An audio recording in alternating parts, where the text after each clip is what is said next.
Today, we updated one of our best rated 3D printing apps. The 3D Printing Essentials app now allows you to create labeled parts quickly and efficiently. After installing the app, you will have a new 3D printing panel show up within the Solid tab of your design workspace. Let's click the Label button, select the face that we want to add the label to, select the comma-separated value.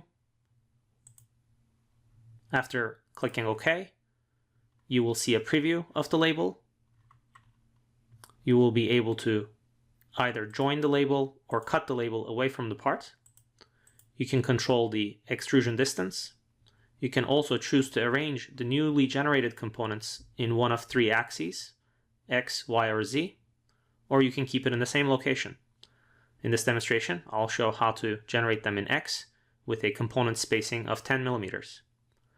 If you click on the text positioning settings, you have additional controls to control the label height and its location in X and Y, that is local, as well as its rotation.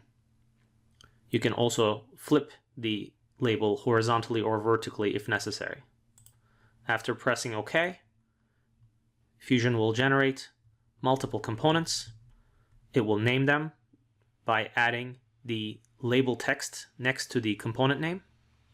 And as you can see, you will have the same component with the different labels associated with what was written in the comma-separated value.